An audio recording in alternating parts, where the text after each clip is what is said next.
Bonjour à toutes et à tous, je suis Claire de la chaîne Quand Lydie dort Maman Cou et on se retrouve aujourd'hui pour un nouveau bilan couture.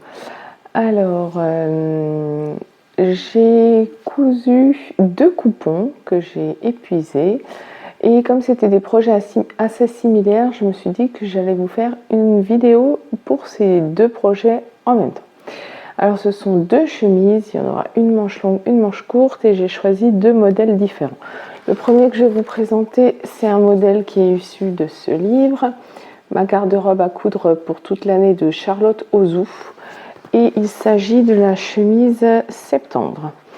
Je vous avais présenté le tissu et le projet associé dans ma vidéo projet de printemps. Donc là, ça y est, c'est un projet qui est abouti. Alors, hop, je vous cherche. Donc, la chemise Septembre, c'est celle-ci. Donc c'est une chemise simple avec des pinces poitrine, un pli creux au dos et des manches longues avec une fente et un poignet de manche. C'est une chemise qui est assez facile, je trouve. Il n'y a pas de difficulté particulière, mais pas comme première chemise, peut-être parce que les explications sont assez sommaires. C'est-à-dire que tout ça, c'est l'explication pour toute la chemise. Non, il y a une deuxième page. Je mens. Mais oui, c'est assez léger. Comme c'est un livre, ils sont assez limités au niveau des étapes, donc elles sont bien notées. Mais si vous n'avez jamais fait de burrito, si vous n'avez jamais fait de fente indéchirable, si vous n'avez jamais monté un col, un pied de colle, je trouve que c'est assez léger. Après, vous pouvez toujours compléter avec des vidéos de pas à pas YouTube, mais voilà. En fait, la chemise est assez simple, mais les explications sont succinctes, vraiment. Alors moi, je l'ai réalisé comme d'habitude en taille 38. Je vous dis comme d'habitude, en fait, c'est pas vrai. Jusqu'ici, je l'avais fait en taille 40 quand j'allaitais Elio. Et là, mes tailles 40 étaient un peu trop grandes. Donc, j'ai fait une taille 38 et c'est parfait. Je vous montre tout de suite ce que ça donne. Donc, voici ma chemise. Alors, il y a beaucoup de soleil aujourd'hui. Du coup, ça surexpose un peu. Vous le voyez vachement bleu, alors qu'en fait, c'est plus... un peu comme une toile de jeans. Je vous ferai des photos, sinon des close-up. Donc c'est une toile couleur jean, c'est un coton, hein, qui est brodé. C'est un tissu, je ne sais même plus où je l'avais acheté, ni quand. C'est un coupon que j'avais depuis très longtemps dans mon stock. J'avais longtemps hésité sur quoi faire parce que je trouvais qu'il était joli, mais j'avais l'impression qu'il était fragile. Et effectivement, il est fragile. Je vous montrerai après pourquoi. Donc voici la chemise. Ça donne un effet froissé, mais en fait, je viens de la repasser. C'est toutes ces broderies qui donnent un aspect un peu froissé, mais ça ressort beaucoup plus en vidéo qu'en vrai. En vrai, ça ne se voit pas. Donc on a le devant avec les pinces poitrine sur les deux côtés. Le dos avec donc l'empiècement dos et le pli creux. Les manches avec donc les petites poignées de manches et mes fentes indéchirables. Hop, ça fait un tour de nez. Je suis assez contente de mes fentes indéchirables. Je trouve que je les ai bien réussies. Elles sont propres, elles sont jolies. J'ai bien fait la petite couture avec le petit triangle là à l'intérieur. C'est la première fois que j'ai réussi aussi bien. Donc mes fentes, mes manches avec mes fentes. Il y a 2 petits plis aussi au niveau de la manche, ça donne un joli volume. Je suis en train de chercher le deuxième, un de chaque côté en fait de la fente indéchirable. Ensuite au niveau du col, donc c'est monté comme ça, vous avez un pied de colle puis un col. Et voilà, hein, c'est assez simple. Alors comme vous le voyez, j'ai choisi d'utiliser pour la fermeture devant des boutons pression, des boutons prime gris. Tout simple, c'est une chemise plus pour porter pour tous les jours pour faire un look quotidien, donc il n'y avait pas besoin de mettre plus compliqué. Et surtout, en fait, ce tissu est assez épais avec les broderies, assez irrégulier, donc il était pour moi complètement impossible de faire passer des boutonnières qui auraient été à certains endroits sur du tissu simple, à certains endroits sur du tissu plus broderie, et à certains endroits avec les ajourés du tissu. C'était complètement impossible de passer des boutonnières, donc j'ai choisi cette option bouton pression et j'aime bien. Je n'ai pas mis de bouton pression tout en haut du col. J'aurais pu, mais en fait, je ne le ferme jamais. D'ailleurs, en général, je laisse le premier bouton ouvert. Donc, je ne voyais pas l'intérêt de mettre un bouton pression là, tout en haut, pour ne jamais l'utiliser. Ah, bien sûr, aussi l'empiècement dos. Donc, c'est ce que je vous disais. Hein. Il est doublé avec la technique du burrito, ce qui fait que ça fait des très jolies finitions. Voilà. Donc cette chemise, j'ai eu pas mal de difficultés à la coudre. Le tissu est très fragile. Je ne l'ai porté et lavé que 2 fois. Et à certains endroits, je trouve qu'il commence déjà à marbrer, notamment au niveau des manches. Vous voyez, ça c'est le pli qui se forme un peu sur le dessus de la manche. Et je ne sais pas si vous verrez. Mais il commence à marquer, à marbrer. Et je pense qu'il va se décolorer. Donc c'est dommage.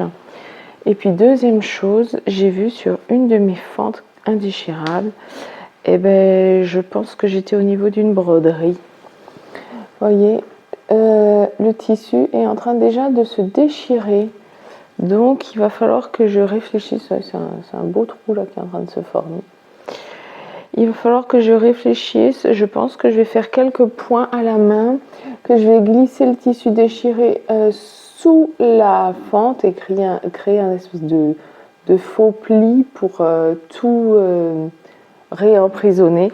Mais en fait, le tissu est fin au niveau des endroits où il n'y a que le tissu, fragilisé là où il y a la broderie. Je pense pas qu'il aura une durée de vie très longue. Donc bon, je vais essayer de faire ce que je peux. Je pense d'ailleurs que je vais mettre un petit peu de colle anti-effilochage à l'endroit du trou qui est en train de se former, justement pour que ça ne s'effiloche pas. Vous savez, la colle anti-effilochage prime, celle qu'on utilise pour renforcer les boutonnières. Je pense que je vais en mettre au niveau du trou et après je ferai une couture à la main, un peu comme si c'était un morceau de fleurs brodées là. Qui est au bout de la patte capucin, de la fente indéchirable. Voilà. C'est par contre une chemise que j'aime beaucoup porter en look total jean, c'est très sympa, avec un jean un peu plus foncé, ça et puis ma veste en patchwork que je me suis fait. Je trouve que c'est une tenue vraiment bien. Et sinon j'aime bien aussi le casser avec un jean en bas toujours et ma petite veste rose à la Meda, je trouve que c'est très sympa. Donc voici ma première chemise. Elle m'a permis de valider aussi la taille de la chemise septembre dans mon livre.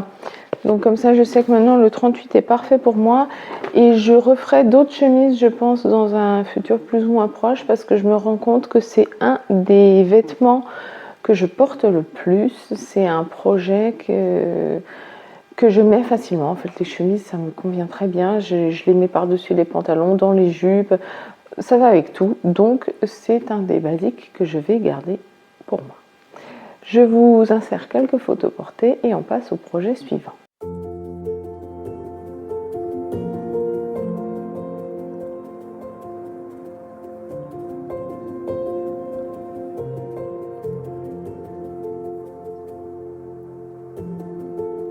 Alors, le projet suivant, c'est celui-ci. C'est la chemise Festive de la marque Festive Road. C'est la chemise Fit But You Know It. Je vous l'avais déjà présenté. C'est un patron gratuit que vous pouvez télécharger sur internet. C'est un patron de chemise à manches courtes très ajusté puisqu'il y a 2 pinces dos, 2 pinces devant, enfin 2 pinces milieu dos, 2 pinces milieu devant, 2 pinces poitrine. Et la patte de boutonnage est faite de façon à ce qu'elle forme un petit décolleté naturellement. Alors, j'ai fait quelques modifications. Quand vous imprimez le patron, ça vous demande de ne couper la partie haute du dos qu'une fois. Moi, je la coupe 2 fois et du coup, je monte la chemise avec le système du burrito. Et ensuite, au niveau de l'avant, là, il y a des petites pattes supplémentaires pour former des boutonnières. Et normalement, il faut les rabattre vers l'intérieur. Moi, je les ai rabattues vers l'extérieur, mais ça, c'est parce que mon tissu était assez transparent et du coup, je trouvais que ça faisait plus joli. Est-ce que j'ai fait une autre modification? Non, je n'ai pas fait d'autres modifications. Je vous montre tout de suite mon modèle. Hop là, regardez. Et donc, voici ma chemise. Alors, vous allez vous dire, mais on la connaît déjà, cette chemise. Claire, tu nous l'as déjà montrée? Oui. Clairement, j'ai fait une deuxième fois la même chemise.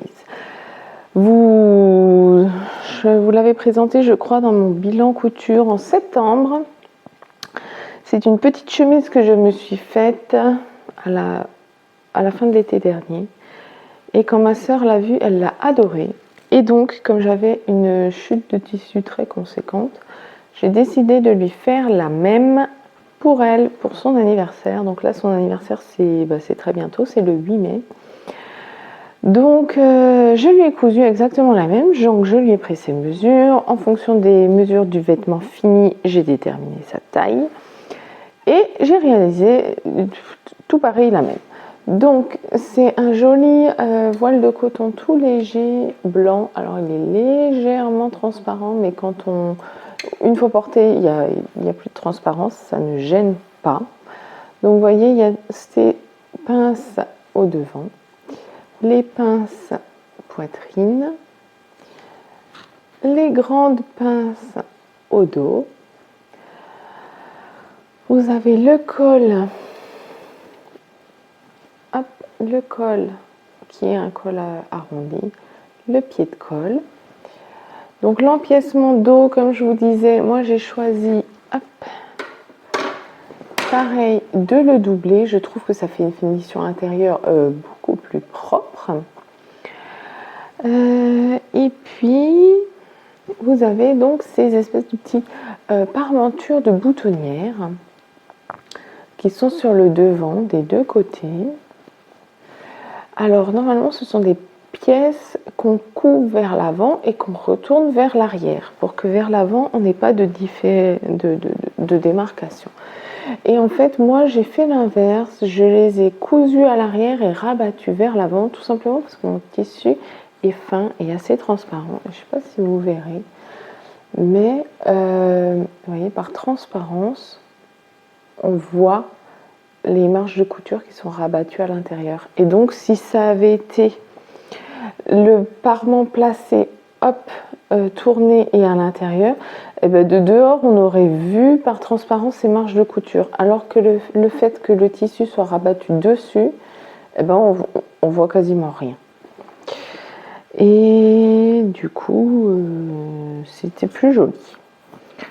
Qu'est-ce que je voulais dire? Au niveau du montage du col,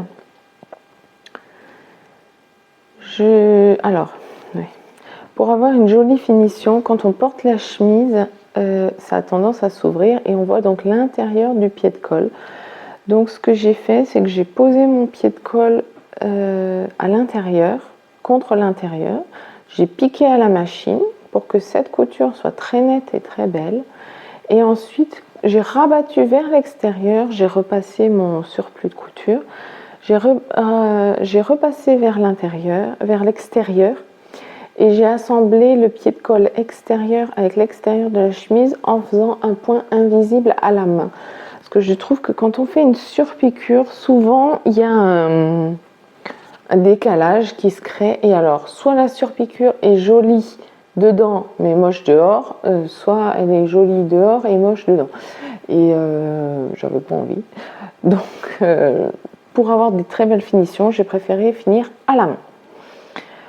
Qu'est-ce que j'ai fait ensuite comme finition intérieure? J'ai fait le classique, hein.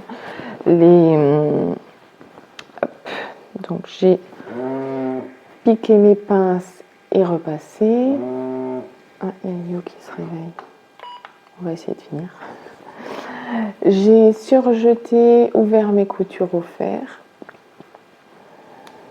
Donc voilà, les coutures côté, la couture manche.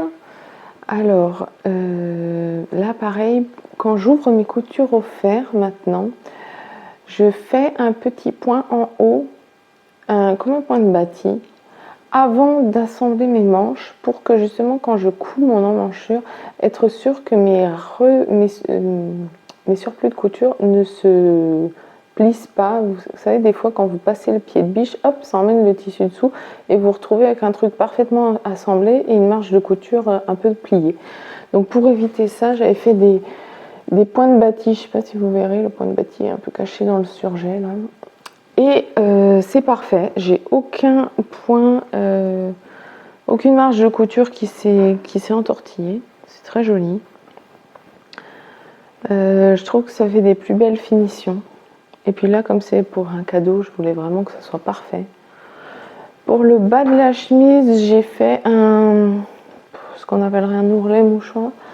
Alors, c'est-à-dire que j'ai fait, vous le verrez très légèrement peut-être là. Vous voyez, au bas de la chemise, j'ai piqué un point droit à 0,7 du bord, je pense à peu près, 0,5, 0,7 du bord. Ensuite, je repasse le tissu le long de ce point qui est piqué. Et ensuite, je repasse une deuxième fois pour que ça me fasse un peu comme un ourlet mouchoir sans avoir le pied spécifique. Et du coup, ça fait une très jolie finition à l'intérieur. Ça fait un joli petit tourlet au bas tout fin. Et c'est très délicat, j'aime bien.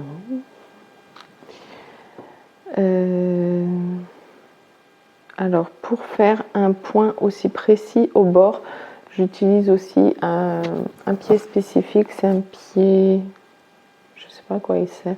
Il y a comme une espèce de barre dedans. Et donc, vous mettez votre tissu contre.